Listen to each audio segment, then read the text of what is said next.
Hey, this is John Leon Guerrero. Our guest today is Michael Gaston. He's a journeyman actor on and off Broadway and on the big and small screens who is typically hired for his command presence. He's been in dozens of movies and TV shows you'd recognize, usually playing the guy our hero has to play against to go rogue and get the bad guy.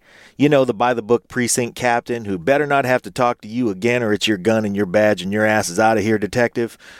He's shared the screen, often nose-to-nose with smoke and spit coming out, with Tom Hanks, Leonardo DiCaprio, Robert De Niro, Harvey Keitel, Sylvester Stallone, Ray Liotta, Mel Gibson, Gary Sinise, Jeffrey Wright, Josh Brolin, Richard Dreyfuss, Delroy Lindo, James Gandolfini. The list goes on and on and on. He's delivered those performances and many others with much more nuance than I'm implying, with guys at the helm to include Steven Spielberg, Ron Howard, Oliver Stone, Ridley Scott, Peter Berg, and Ang Lee. He's got world-class chops and a reputation of professionalism that puts him on the rosters of the best and the biggest. He's also a homer. Born in Walnut Creek, grew up in Benicia. He sat down with Pete to talk about when Benicia finally got a Taco Bell. Not really.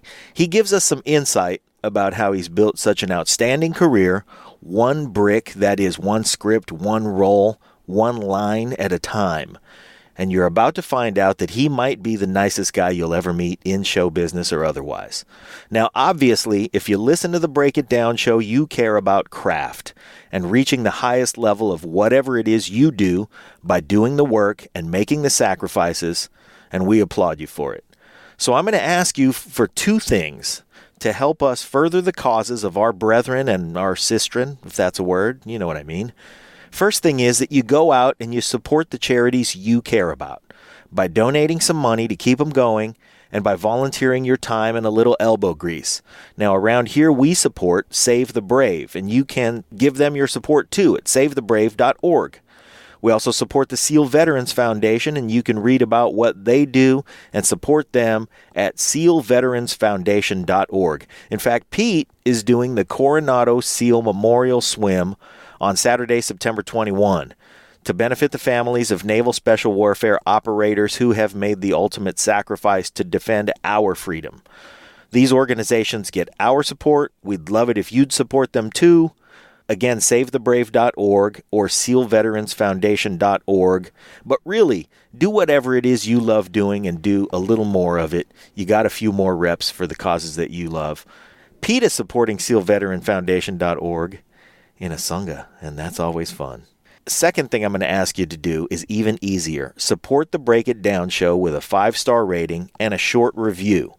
Like, these guys will get in Mel Gibson's face too, just like Michael Gaston. But not De Niro, because you don't get in De Niro's face. See? Easy. Not as easy as Michael Gaston makes it look, though. He's a true professional at the height of his powers. We're very proud to have him on the show, and we know you're going to love him. We love him too. Here's our guest today, Michael Gaston. Lions Rock Productions. This is Jay Moore. This is Greg Proops. This is Jordan Harbinger. This is Dexter from The Offspring. This is Nathan East. Sebastian Younger. This is Rick Marotta. This is Stuart Copeland. This is Mick Gillette. This is Andy Summers. Hey, this is Skunk Baxter. This is Gabby Reese. This is Rob Bell. Hey, this is John Leon Guerrero. Hey, and this is Pete A. Turner. Hey, this is Michael Gaston, and you're listening to The Break It Down Show. And now, The Break It Down Show with John Leon Guerrero and Pete A. Turner. Yeah, Michael Gaston is I hate that you have to say this, but he is a legit actor. I mean, it's not someone who like works at Arby's part-times and goes on casting calls. Like, Michael stays busy, more than 6 projects a year all the time. So he's a legit actor in his own right, does all kinds of things you heard of. I'll go through that stuff in a second. But the coolest thing is that through my people in Benicia, and I think it was Sean Smith, you graduated several years before, I even got to high school. So we're, almost 2 full high school generations apart, but still from the same small town. My daycare was over by where you grew up. I rode bikes in the park by your house and jumped over a car one day. And it's fun, man, to connect on these things. And we'll talk about acting because obviously, look, this is some of the stuff that Michael's done. He's been on Chicago PD. He was in, The Blue Bloods, Bones, Yeah, I can go on and on and on. Jack Ryan, the new Jack Ryan show. He's been in movies. He's been on Jag, The Sopranos, Body of Lies, Wonderland, which is a recent one, Double Jeopardy, which I loved. Dude, you've been in so many things. Hackers. I'm just picking spots from throughout the list. It's legit work, and you seem to play some kind of institution. You were in W with Oliver Stone, that movie, and Body of Lies. Bridge of Spies, a movie I loved with Tom Hanks and Steven Spielberg. It's great movies. Inception. So, dude, first off, wow, holy shit. It's really fantastic to talk with you. But also, holy shit, you come from Benicia, and who knew, Yeah, there's not, there isn't quite the long history of actors in the theater from Benicia as, say, London or other places around the world. We're not really known for cranking out the actors in Benicia, California. Yeah, but I don't know what we're known. I don't know what we're known for. But. Well, good hardworking folk. We're so for folks. Yeah, sure. The town. By the way, you've not been back for a while. First Street has grown up into just maybe the best First Street in all of the Bay Area. I know that's bold to say, but it's it's oriented right towards the water, and it's just gorgeous now. I mean, really. Yeah, when I was a kid, growing up, First Street was sort of, or Main Street, we sort of called it both things. I spent a lot of time cruising Main Street in my '69 GTO that we bought from my next door neighbor for $750, and I would cruise it up and down Main Street. There was one movie theater that never played anything that was first run. It was owned by the corrupt mayor. There's still probably a lot of people from his family there, but he was corrupt. His name was Lemus, and his two dwarf sisters ran the concession stand. Now that's I'm not making that up. It was right out of a David Lynch film. That's what was going on in Benicia. That's what there was. And then we would go down to the end of the pier, which was just rocks. It was just a rock pier, and past the old railroad station, and go out to the end of it. And that's where you would go and,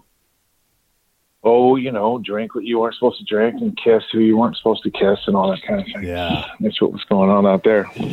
Yeah, well, it's grown up quite a bit. That theater now shows nothing ever, and no one seems to know how to get it off the ground. It's such a great spot, though.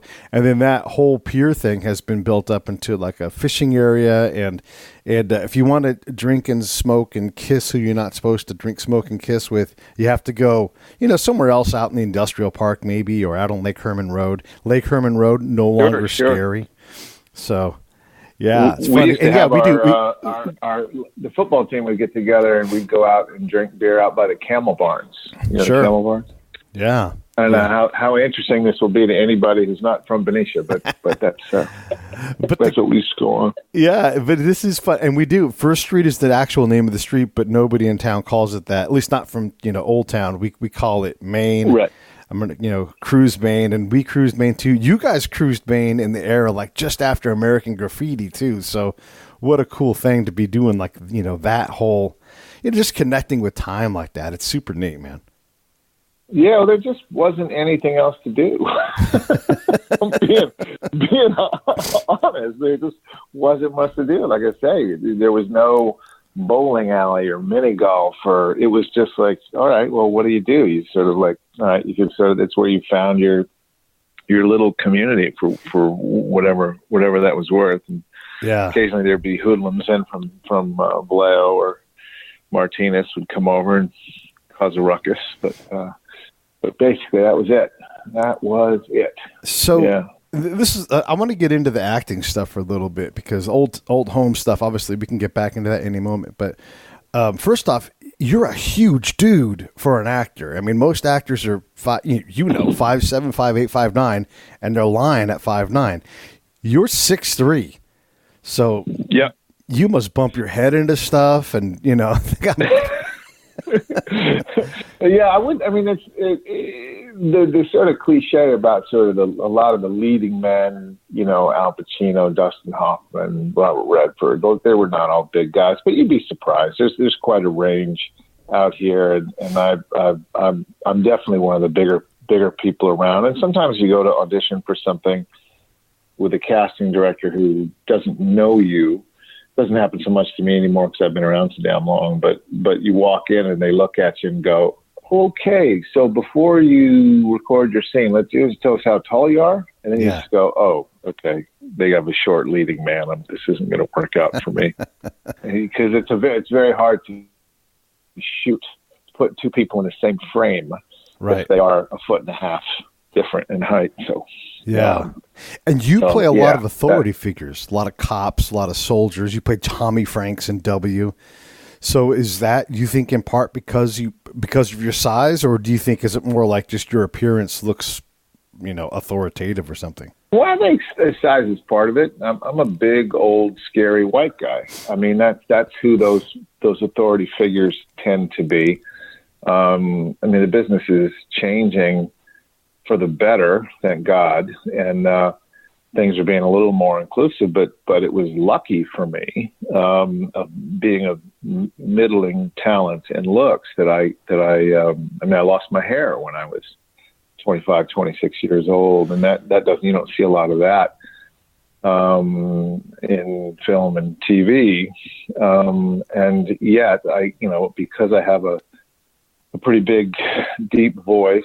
Before I really got started acting in film and television, I did plays and I did a lot of classical plays, but I spent 3 years at NYU and I got a master's degree in acting and a lot of training, vocal training. And so if you're a big, strong white guy with a deep, strong voice, it helps if you're trying to play a senator or a general or a chief of police or a detective or, you name it. And again, for better or worse, when I was coming up, most of the stories that were being told, most of the shows that were on TV were cop shows and military shows, things like JAG or Law and Order, or, there's that kind of stuff. So it was easy to sort of fit me in, and I did a lot of small parts in film and TV where I just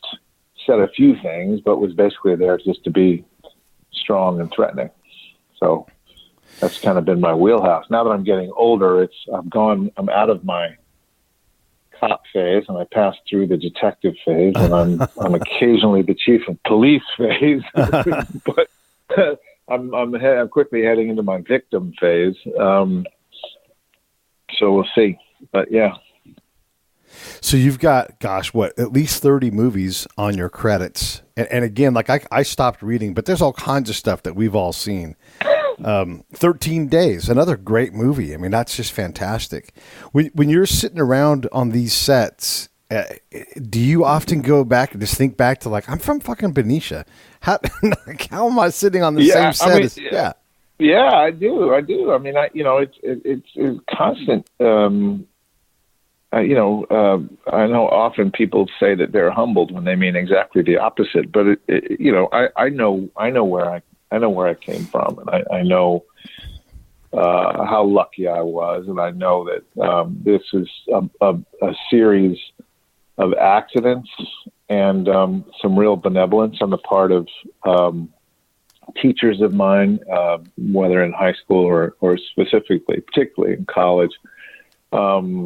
I just got lucky, and I got lucky in a lot of ways. I got lucky, as I said before, because I was big, strong, healthy, male, right. White.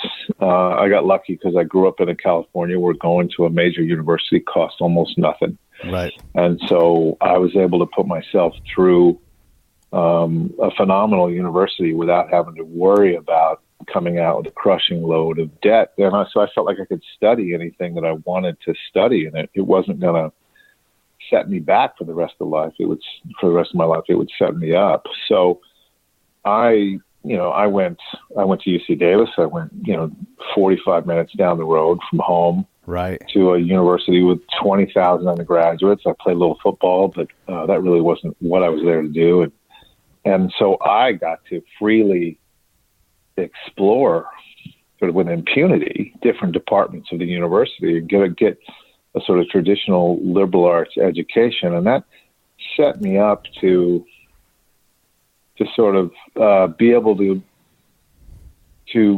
sort of thrust myself into whatever direction, whatever opportunity was created for me, because I had a certain confidence that came with being relatively well educated on a broad scale. I could talk about lots of different things to lots of different people. And when it came time to pivot, as I did in my senior year of college, and start acting a little bit, I just always knew that if it didn't work out, if the shit really hit the fan, I'd go back and do what I'd wanted to do, and I'd be happy about that. I'd go be a teacher, and go be a coach, and get involved in educational policy, maybe even politics. But as it turned out, I just kind of kept getting luckier and luckier, and work made more work, and I kind of grew into my old man authoritative body while doing theater around the country. I mean, I got out of graduate school when I was 27, and one of my first job, I was brought into one of our teachers at NYU. Rosemarie Tischler was the casting director at the New York Shakespeare Festival, otherwise known as the Public Theater. And she brought a handful of us in to audition for the Shakespeare in the Park. And a few of my classmates, and we were only 16 in the class, but a small handful of my classmates got hired. And suddenly I was understudying Morgan Freeman in Taming the Shrew, and playing a small part. And mostly I got to, while working and while getting paid to work as an actor, I got to watch pros. Yeah. Really do their thing, and I learned right away from New Yorkers, people who committed their lives to theater, who were now in their 30s, 40s, 50s, and 60s, how they went about their business. I just leapt right into it. And then another teacher at school, a guy named Michael Kahn, who ran the Shakespeare Theater at the Folger Library down in Washington, D.C., is now just called the Shakespeare Theater. He offered me a season. So he offered me 4 plays. I wound up doing 3, but he offered me 4 plays down in Washington. So I went straight from the Park doing Shakespeare in front of 2,000 people every night, outdoors. I went down to Washington and again, just sort of continued to make my living doing sort of small to medium-sized parts in great plays with great people. And I just kind of kept doing that. I went on tour for a year with a Neil Simon play. I just kind of kept doing that stuff because I was a 27, 28-year-old bald guy.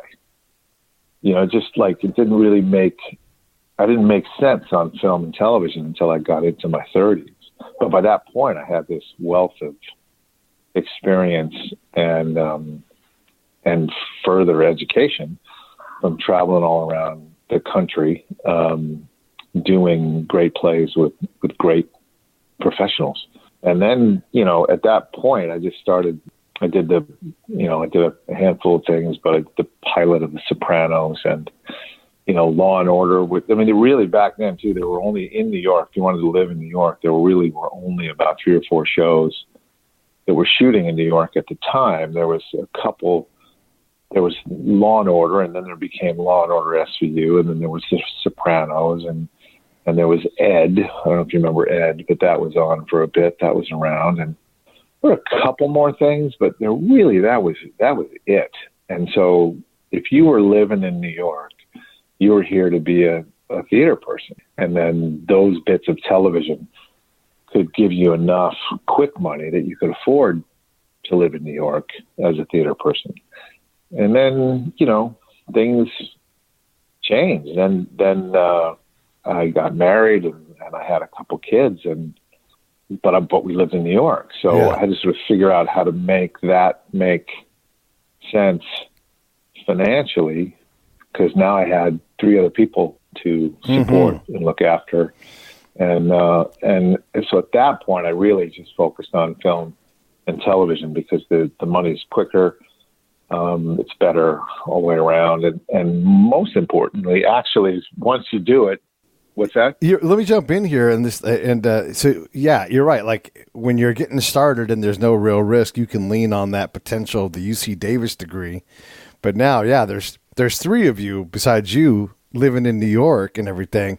Let's go back in time a little bit, and or actually maybe in this case forward in time a little bit, where you kept getting lucky. You know, you got breaks and that kind of thing.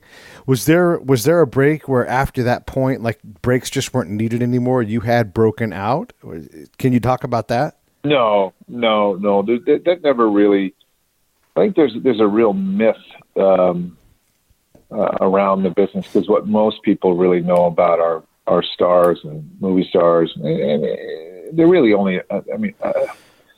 We're talking about a few dozen people on the planet who have security, right? In terms of employability. We won't get into this because it's no fun. But I could name you. I mean, literally, I could name you 100 people who I've worked with who were genius actors who had 20-year careers where they worked, and suddenly the breaks. Somehow it just didn't. The sense of trajectory was gone. I think there's a myth around trajectory that gets peddled by agents and publicists. You just have to keep going and going and going. That's not to say that I don't. It is true that I get more offers now, straight offers now than I used to. Right. But I also am constantly auditioning. There's a just as a sort of funny side note, it's a very, very different world now with these phones that can record us, because now you can kind of live anywhere. Yeah. And you can record an audition and send it in. And sometimes they're just happier to do that rather than setting up an appointment to have you come in. You can just record yourself an audition. But I do it all the time. I put myself on tape for something last week that I did not get, sadly. But as the stuff gets better, as the jobs are better and better and more coveted, and there's a lot of people who want them, right? It's harder to get a straight offer. So you got to get out there and, convince them that you're the guy. So no, I'd be lying if I said it wasn't better now than it was 20 years ago. It is for me. I mean, I definitely have a body of work that if somebody says, hey, you know what we need? We need a 50 to 60-year-old scary guy who we can believe abused, somebody at some point, then I might just get the call and get asked to do it. Yeah. Well, where I am now is I'm trying to do other stuff. I'm trying to do stuff that people don't necessarily, they haven't seen me do 1,000 times.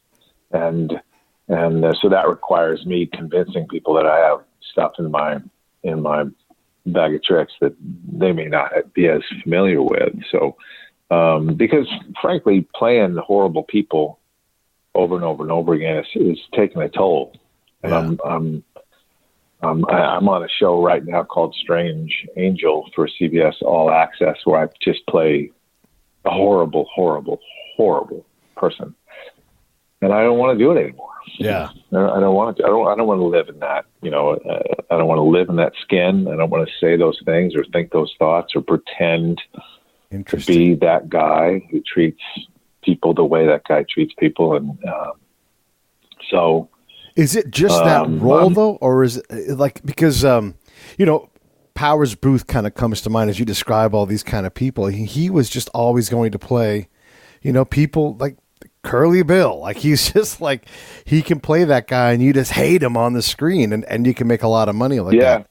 But on the other side, I worked with Powers on a Van Damme movie a long time ago, and he and I were in a car together.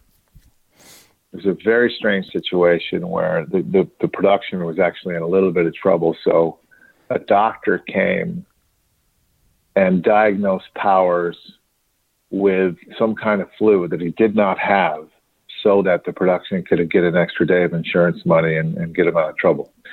That's a real thing that happened. And I only tell the story now. Powers is long gone. But so we were sitting in the back of a car while the doctor came in to, in quotes, look at Powers. And we were just sort of stuck there, and he's willing to go along with it. And it took me a while to figure out what was actually happening right in front of me. So I'd never seen anything like that. But we started talking, and I asked him, I said, do you know what you're doing after this? And he said, in 35 years of doing this, Michael, I have never, ever once known what I was doing next. Like there's a guy who you just throw his name out and I know who he is, and most people would know who he is. Sure. And he never knew what was coming next. Right. But Powers is fucking scary to look at. I mean, he just seemed like a scary dude. Now, he was a wonderful guy to work with on set. I mean, he was a pro, and he was just kind and easygoing. But I wasn't going to fuck with him. That's for sure. You know, he had that in him. But we talked about his early days of theater. The guy, Michael Kahn, who I mentioned earlier, who brought me down to the Shakespeare Theater at the Folger, was Powers' first director at the Stratford Theater Festival in Connecticut when Michael was the artistic director. So, like, we even had that connection. I mean, that guy, Powers Boothe, was doing Shakespeare as a young, handsome, leading man. And sometimes you just start out and if you're good, and Powers is great, if you're good, you start, and you're beautiful, which he was when he was a young man. Then you get cast in these sort of romantic leads and whatnot. And then you grow up and you get some notches in your belt. You're 20 years old, some rings around the trunk. And they're like, oh, you're scary. And then suddenly he's playing Jim Jones and he's in Deadwood and doing all that horrible stuff that he was amazing. I admired him a lot. I wish I'd gotten to spend more time with him before he passed. Yeah. No, he seems like an interesting guy. And like you said, a well-established career, but shocking that he didn't know what was coming next. But, I guess that's just how it is for, really almost anybody, right? Like how many people who are listening to this are have at least 20% tension about losing their job in the very near future, whether it's real or not.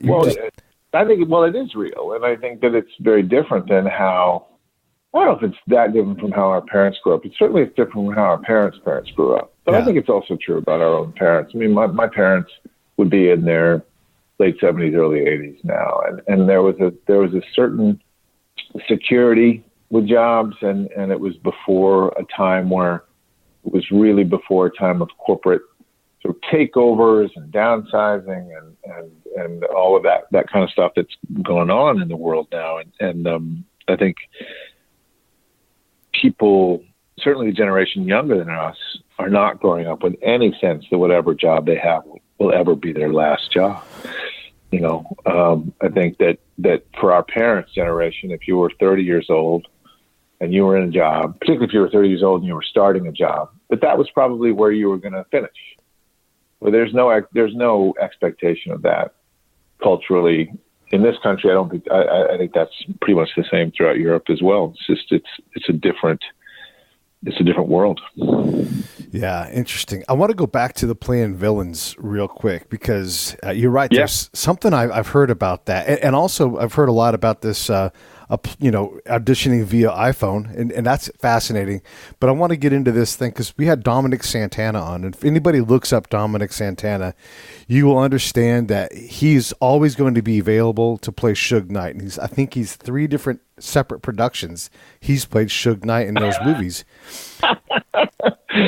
Because sometimes you're a doppelganger for somebody who's notorious or famous or whatever, and so. I asked him about this, like when you play someone, and Suge Knight, let's just be honest, that guy has, I'll be nice and say, questionable means of getting things done. But he does horrible things to people for business. And granted, that's a real thing that really happens. He uses violence. Other people use other tools, but he has to enter that guy's space and really, You know, I don't know how method he is, but he really is more on that end of the spectrum where he really has to do this. And he's like, yeah, I worry that I'm damaging myself in some way because I have to enter this character all the time. And it is how I make money. You know, it's how I get other opportunities by playing these roles and being seen.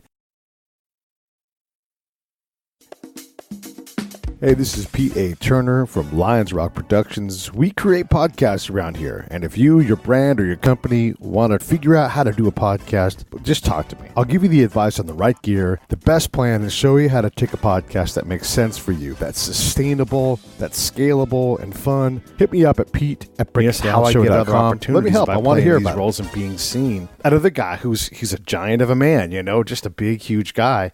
So is that sort of what you're describing when you talk about, or is it just this one role? I mean, just because you play a cop doesn't mean... It's cumulative, but you get breaks from it here and there, and there are other factors that sort of make it more or less able to shrug off, depending on how much work, how much rest. I'm working on something right now where I'm commuting to Budapest, and I'm fucked up for 4 or 5 days. Yeah. And you know, whenever I land in either direction, and in this case, I'm not playing a particularly bad guy, but if I was, I know it would get under my skin in ways that are different than if I get to come home every night and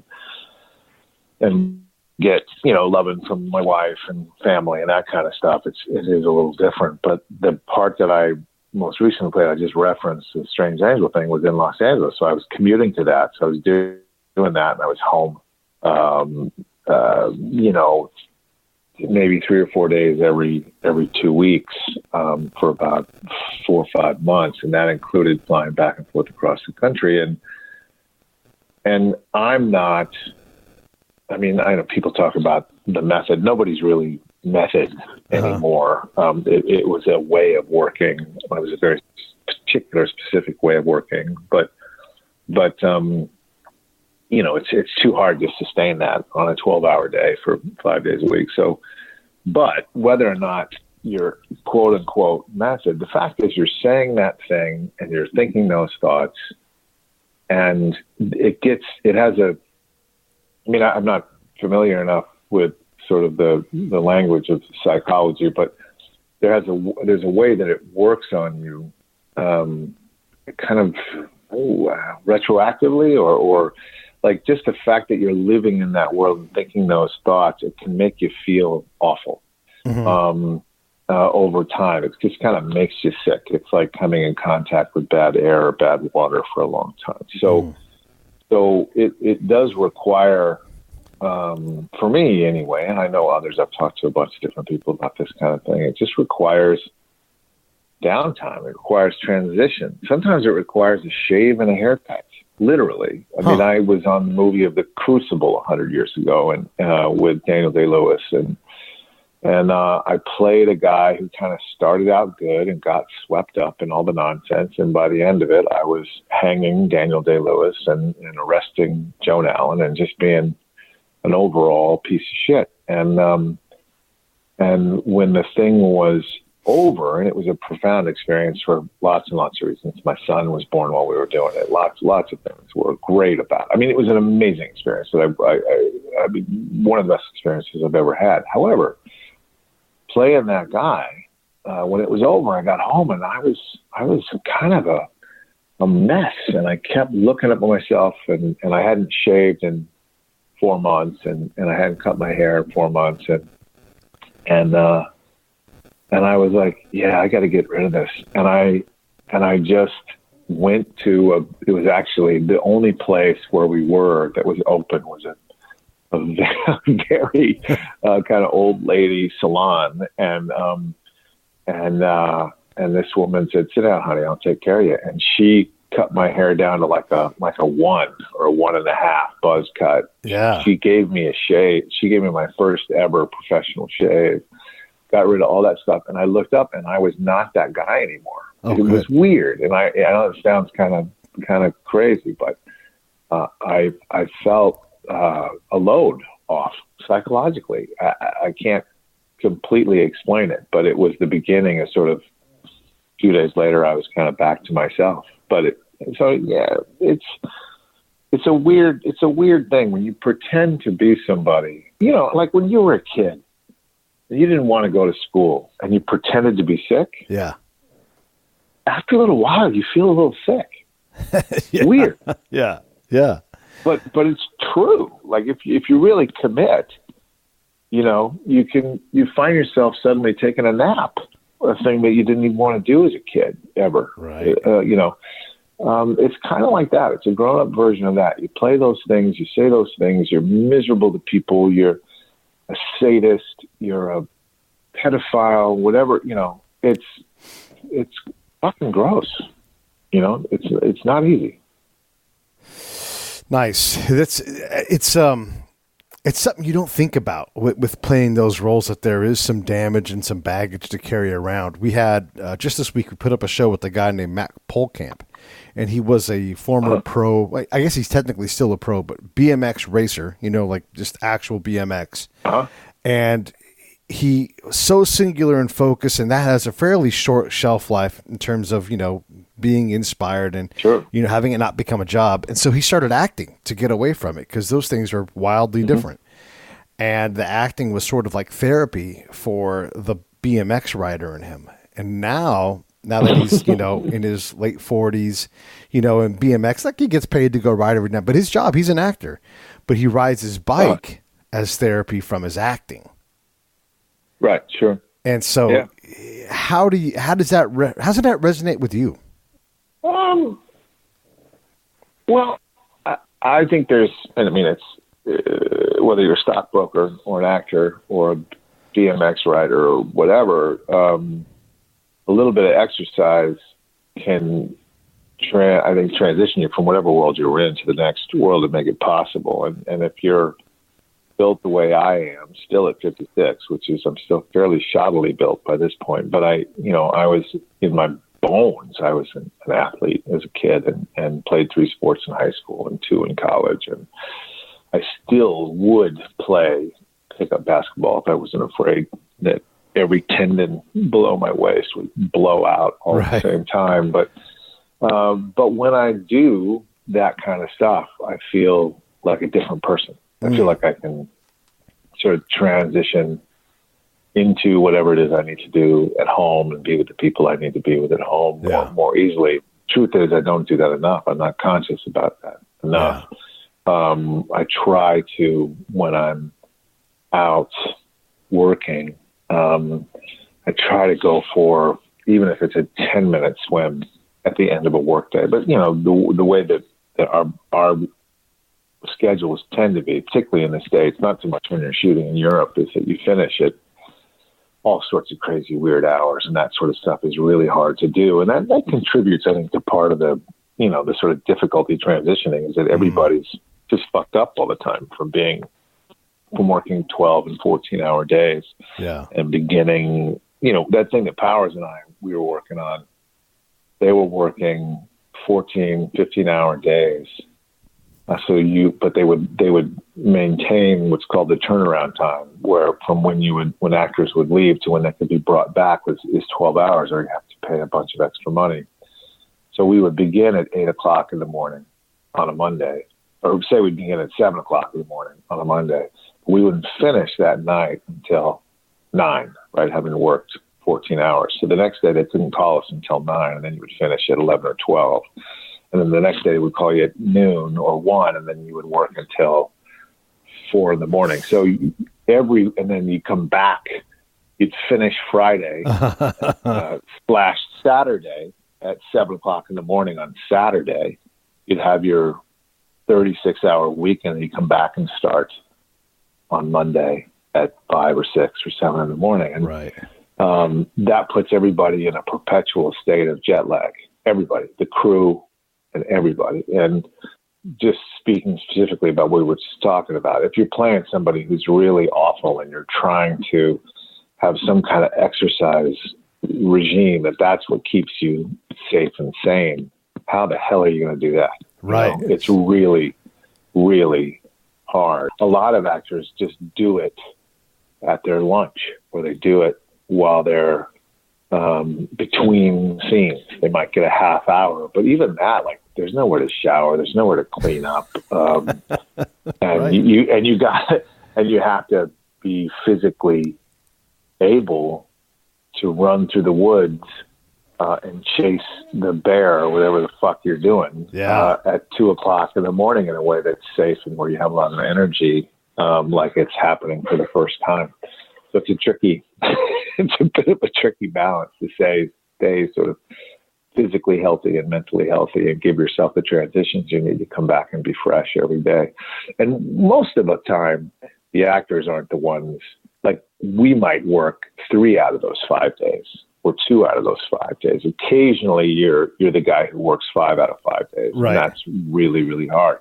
But the crew is there before you get there. They leave after you're gone as an actor. That's crazy. Those So people, they work crazy hours. Yeah, I mean, those guys for sure work crazy hours, and they don't make crazy money. They make regular people money. But let me put some context into what you're talking about, because the same thing applies to combat, right? So I get ready to go out. I need to be fully provisioned in terms of food and water before I go. And I'm going to bring some stuff with me, but you might be out indefinitely. There's not a union. So, you have the right amount of food in you so you can go and walk for hours up and down hills and all that kind of thing. But you also bring just enough because you don't want too much weight, right? Everything you bring adds weight to what you're doing. And so, like, I'm thinking about Afghanistan when I was in this one area. Is like I would have a giant pig in a blanket. I'd eat that thing. I would drink a full quart of water, take a second one to try to get that in me before we went on patrol. Like, so within that hour, I have 2 quarts of water just in my body, and then bring another, water vessel with me.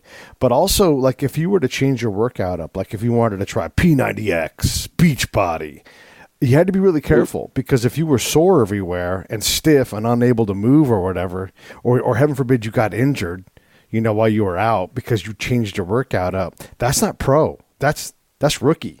That's like going by and eating a red vine every time you go by Crafty's table. You're like, I'll take a Danish and a red vine. Like you can't eat like that and continue to work, in front of a camera if you're constantly jamming red vines in your mouth. So it's these things apply to the regular world. It's interesting as you describe all this. Gosh, I want to ask you more about the day-to-day, but let me, because we're going to run out of time if I keep wandering down this rabbit hole. But you've worked with Ong Lee, Ron Howard. I mean, these are household names, right? Ridley Scott, Oliver Stone, Steven Spielberg. There's all kinds of names that and I'm leaving a lot of directors out of this list, but to illustrate the point that you don't know what's next, I don't see a single director that you've worked with twice. And maybe I'm missing something, but it doesn't seem like that's a thing. So it's not like you belong to a director who's always gives you jobs, but also who gets you the best out of that whole list of people, those 30 plus different directors. Talk to me about the experience with those guys. Well, there's been a handful of people who I've worked with more than once, but it's true. You just kind of go from thing to thing to thing. But I mean, it is. Now, there's so many different ways to talk about that, but it's been an incredible privilege to watch some of these people who are masters. They're not just big names. They're big names because they really, really, really know what they're doing.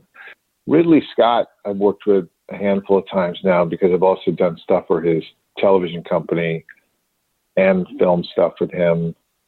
I worked with him in Morocco. I worked with him all over the place. Anyway,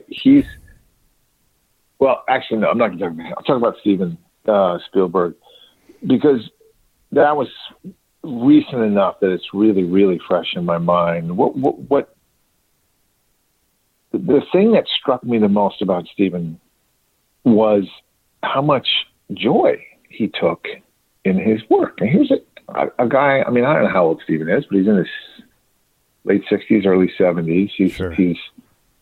He's spent 45 years making film. And he was, I mean, literally rolling around on the ground, looking to see where the best camera angle was, and just laughing and screaming for Janusz Kaminski, his DP, to come look at this. Janusz, come look at this. Oh my God, it's beautiful. Okay, great. Okay, good. And he was just so thrilled about the chase for him of kind of the perfect image for the story that he was trying to tell. And it's easy to get jaded. It's easy to get sort of over it. And to watch somebody who's a master and who's a mogul and a kingpin and he's an emperor with a huge empire.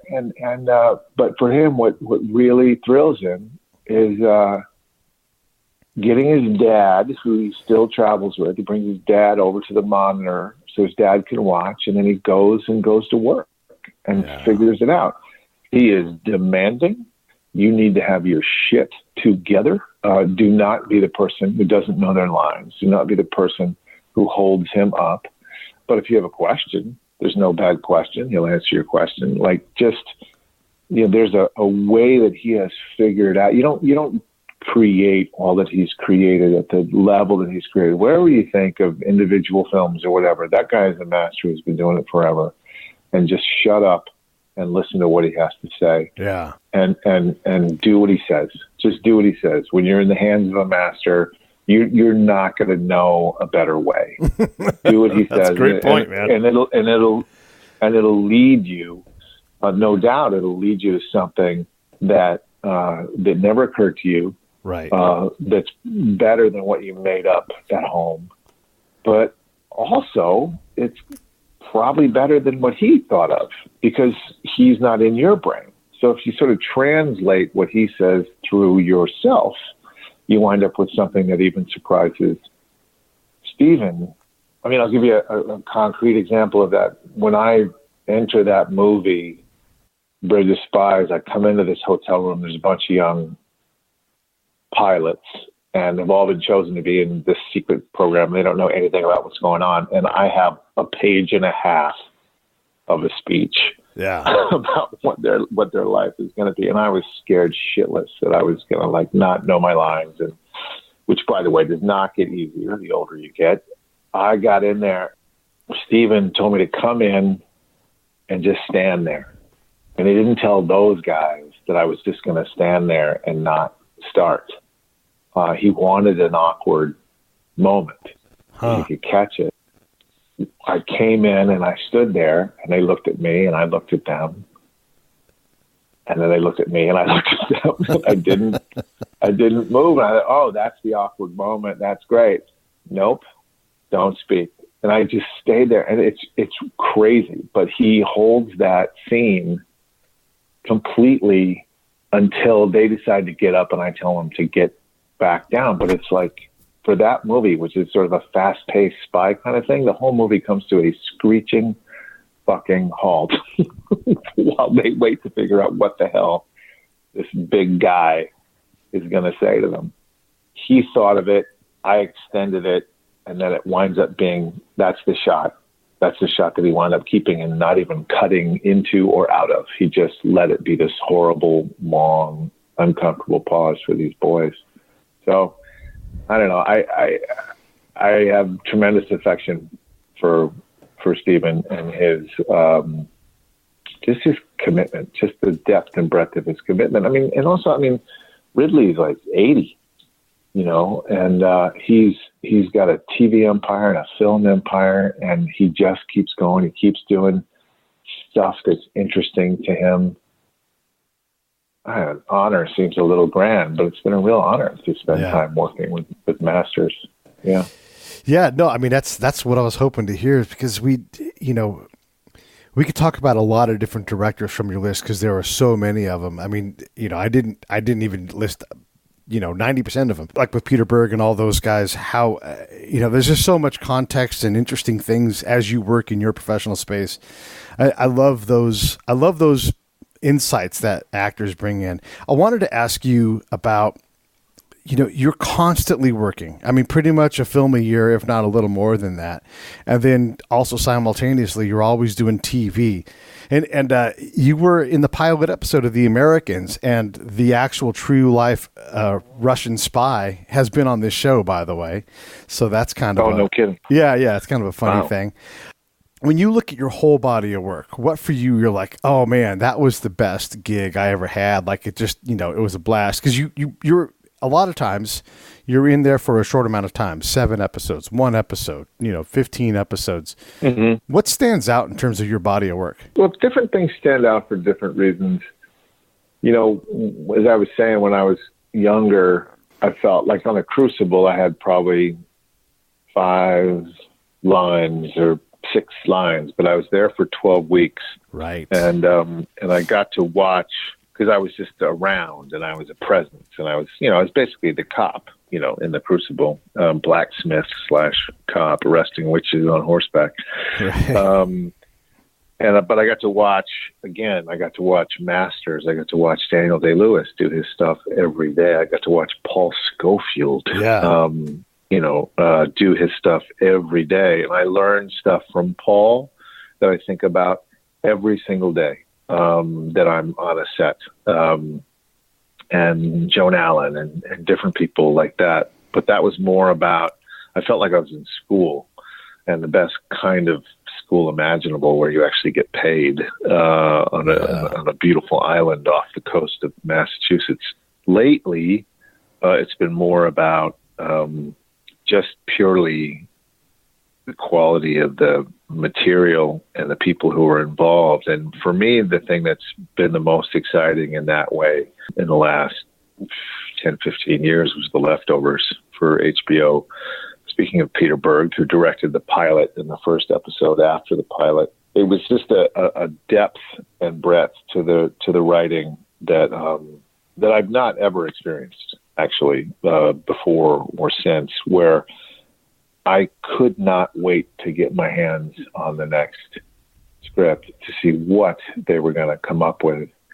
I mean, scripts that I wasn't even in. I asked them to send me the scripts for the second season, which I wasn't in, and they put me on the list, and so I got to read and follow along with what was happening, and then to be able to step in and play somebody that crazy, that weird, but that connected. And again, I'm working with just wonderful. I mean, Justin Theroux's just a fantastic dude, and he was who I did most of my stuff with. But we had phenomenal directors come through there. So that's the thing that when people, I get recognized a lot, but nobody knows what my name is. It's really, they're just like, you're that guy. You're that guy. Thing. Yeah. And working in Budapest has been really weird that way, because The Leftovers has clearly taken the Hungarians by storm. I didn't anticipate it, because I'm getting people who know me and my name and what I've done while walking down the streets in Budapest. People are following me and stopping me and being very sweet, very kind. Nobody's been weird or anything. It's just been gratifying, because it is the thing that I think I'm the most proud of. Yeah. That Mark Valley has a story like that, where he was in Africa in a cab, and same kind of thing, where forget that your movies play all over the world, and all of a sudden, you show up and you're thrust back into, your character of captain of the USS Pierce from 13 Days. They're like, you're the captain, right? Yeah, and you're really that person in that time. You never know what it is. Yeah. I did 2 episodes of Prison Break. And I played a terrible guy, but it was fun. But that was, that was 13, 14, 15 years ago. A long time ago. Yeah. And people, that's a thing that seems to have just like all over town. That's people like, you're that guy from Prison Break. Like, yeah, I guess that's true. Well, let me tell you, you are that guy, because my co-founder of the show, John Leon Guerrero, grew up in Vallejo. His wife is from Benicia. She and I grew up together. John, I said, hey, we have got Michael Gaston going on. He's like, oh, I loved him in Prison Break. I know. See? I mean, go figure. Yeah, you never know what's gonna land. And I guess since we're talking about Benicia again, I should also say I put a little thing on Facebook that I was going to be talking to you. So Darla Katie has said, hey, I wanted me to make sure I send a shout out to you. And also Rob Yarbrough. Oh, my God, Darla. Yeah, Darla was my neighbor across the street growing up for a while. Yeah, exactly. Yeah. So she said, hey, and then Rob Yarbrough said that you were one of his mentors growing up, and he grew up in that part of town over there where you're from. And, it's just, I think it'll be fun for folks in the old town to be able to hear from you and understand that, like, you really have done incredible, man. I mean, Ally McBeal, on and on. There's so many different things. I wanted to ER. How about ER? It is another great show that everybody knows the name of. Elementary, another great show. So I think ER with Steve Buscemi. How weird is that? Oh, wow. Steve Buscemi. It was me and Steve Buscemi doing ER together. Yeah. How wacky is that? Yeah, it is wacky. Yeah. So when I look at your body of work, again, every year you're working on, several something. Some years, like when you're with The Unforgettable, you've got 22 episodes. And so you're working that whole year. But how much do you need to work? And I'm not trying to get into your money, man. I'm just trying to get a sense of things. Yeah. Like if you book a couple episodes of 24, like in 2010, and a movie, is that plenty of work for you for the year? Or are you augmenting it with things that aren't available in your IMDb? Like, are you doing plays and everything? It's definitely not enough, particularly if you got two kids and you're trying to put them through college. Right. In this country, my son is graduated. He's out of college now, and my daughter's in college. No, it's never enough. I live in New York, not a cheap place to live. Right. But as I sort of alluded to, when you stop doing plays as your full-time thing and you do film and television, you do get residuals. It's one of the most important things about the union that we belong to, that we've been able to protect the fact that when they sell and resell and resell and replay and sell overseas our stuff, we get a little taste. So, it's no insignificant part of my income, the residual part of it. And so royalties, for lack of a better word, we call them residuals. So that's a big thing. No, I have to keep working. Now, the reality is for some of us, certainly my reality is now I'm 56. I'm almost 57. Yeah.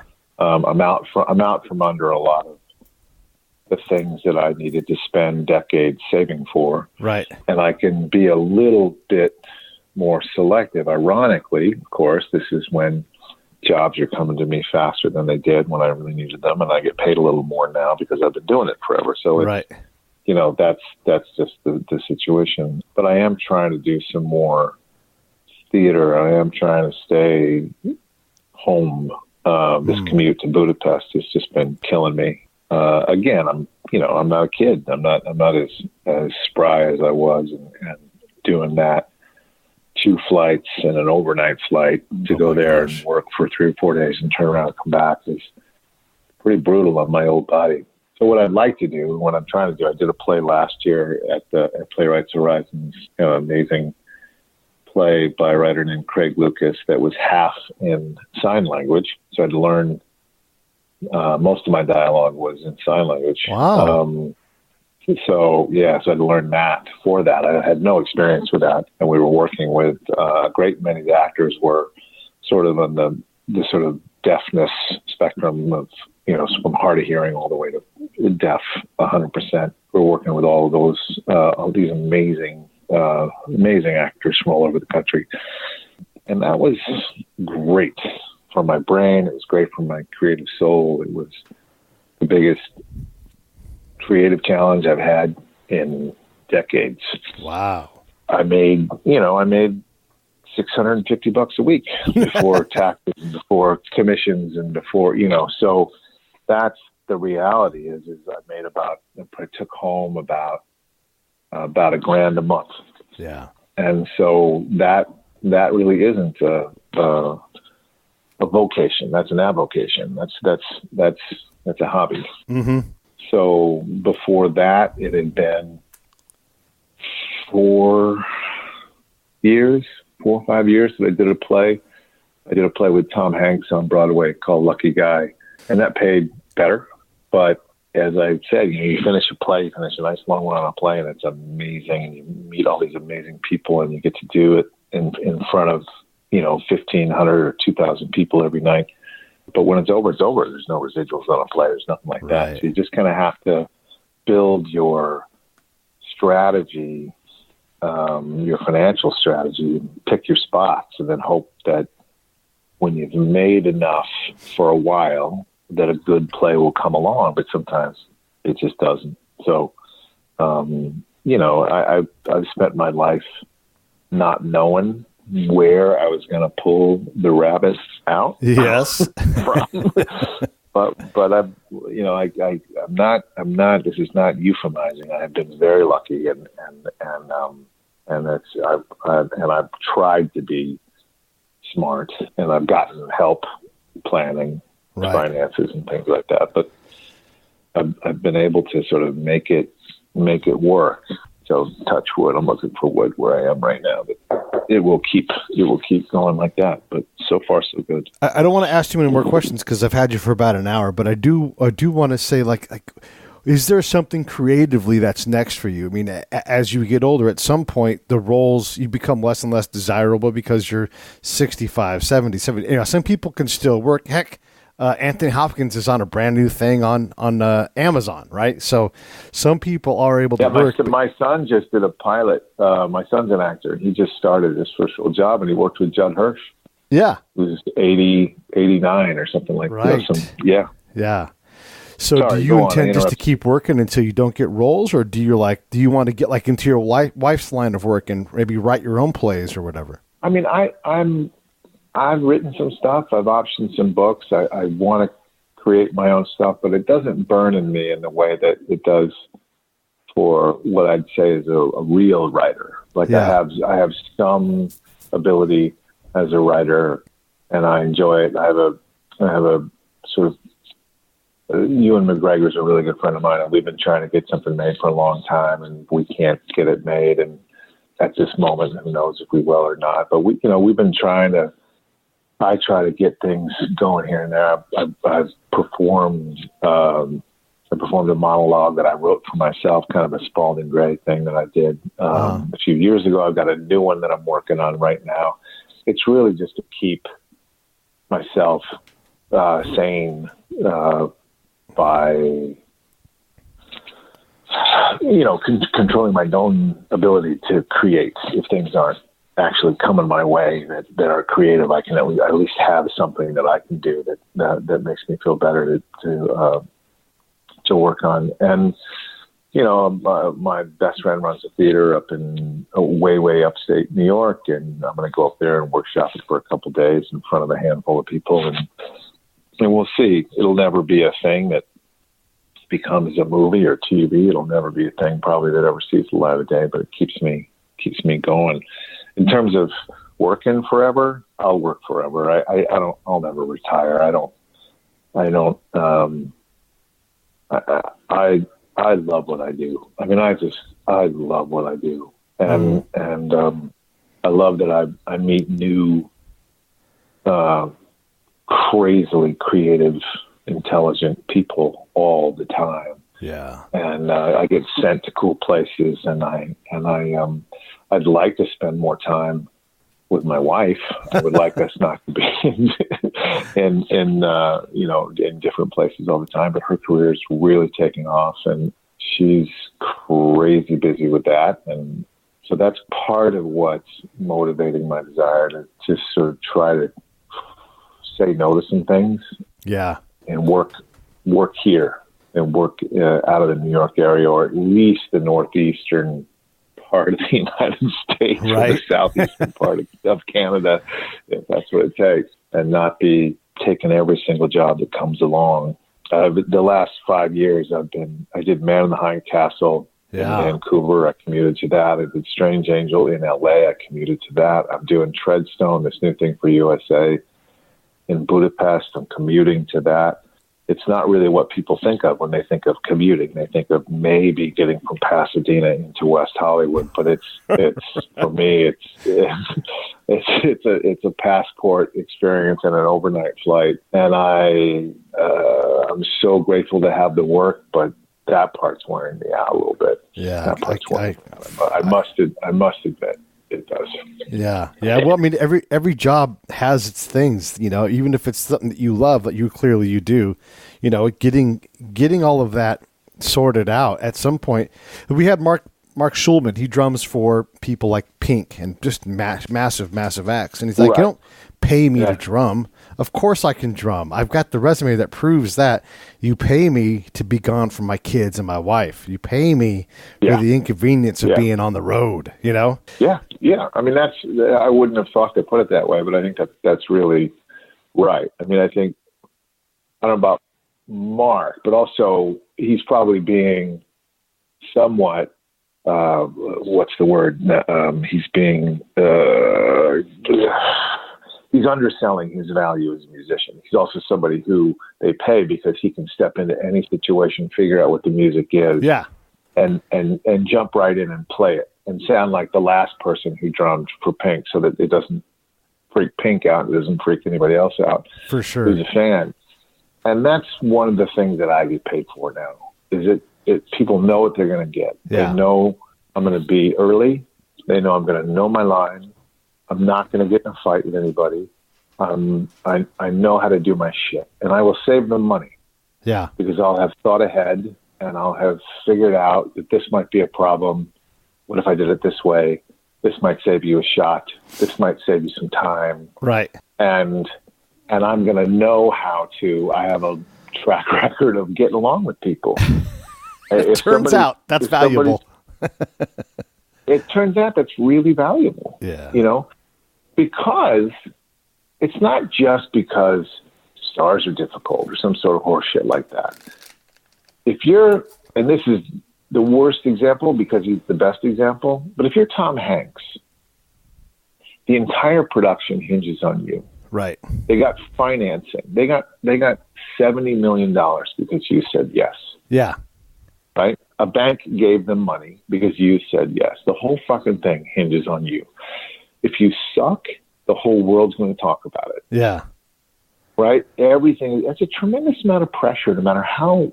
There's no amount of money that makes that go away.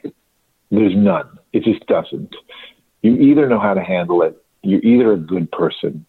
You're either emotionally stable and kind, or you're not. Yeah. In the case of Tom, he's one of the most emotionally stable, kind, intelligent, talented people I've ever been around. So he can carry that weight.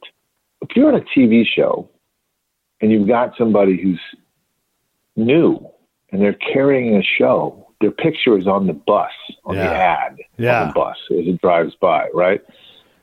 But that person's 26 years old. Oh, boy. And they just got out of drama school, and they've never done this before. It's no less pressure than it is on Tom. But this person doesn't necessarily, we don't know, have the tools. So if I'm going to come in, if they've got a scene with their father, who's also the boss cop or whatever, right? They might just get Gaston to do it because he's going to be kind. He's going to help that person. He's going to know his lines. He'll be willing to go first and shoot my coverage so that person can rehearse while we're shooting my coverage and learn their stuff. I'm not going to give them a hard time. I'm not going to lash out. That's valuable. That's a real, that's money. Who knew that being prepared and agreeable was such a valuable thing? I've heard this over and over again, that knowing your lines is a differentiator in Hollywood. You would think that'd be just required, but almost every actor we've had on has said the same thing. Like, I always know my lines. I'm always prepared. Well, it absolutely is a prerequisite. But I'll give you an example. Johnny Lee Miller and I worked on Hackers, however many years ago that was, when he was a kid and Angelina Jolie was a kid. And we shot it in New York and we shot it in London, and he and I got really friendly, and he was a lovely, lovely young man. However many years later, I did that Sherlock Holmes show with him.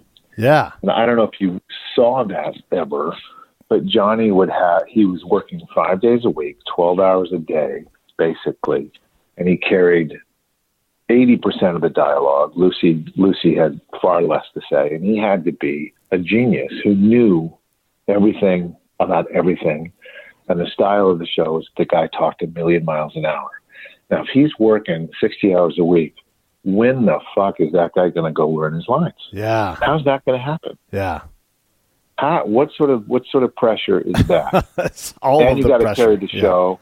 And you got to carry the show. You're on the bus. They want you to do promotional stuff, and you're doing 22 episodes a year. Yeah. That's 10 and a half months of that unstopping grind. Yeah. So if you hire a guy to come in to be whatever, the bad guy that week, if I come in and I don't have my shit together, what does that do for Johnny? What if it extends the day by half an hour? Right. I mean, it's going to make people's head explode. Yeah. And I understand it. I do understand it. It's hard. Yeah. It's a lot easier to be to be on Jericho and be on some big ensemble show where you're working 2-3 days a week, some long days. But even if it's a long day, there's 12 of you there, and so all the work is pretty split up. That's a very different thing than being Columbo. Yeah. Yeah. I mean, I think my guess is that all that stammering and stuttering that Peter Falk did was him actually trying to remember what the fuck he had to say. Well, listen, you've said a lot already on this show, and man, I love it. I love being able to do this like you. I get to meet the most incredible people. I was at the San Diego Natural History Museum yesterday learning about, ancient sea cows. And before that, this dude who was African royalty turned into a U.S. Navy SEAL, and today I'm talking to you. It's just, what these experiences are like. You sit across from incredible people doing incredible things, and it's such a life-fulfilling thing. So thanks, man. Thanks for being from Benicia and coming on the show. I really appreciate it. I'm grateful to your friend for tipping you off that I was a Panther. Yeah. Go Panthers.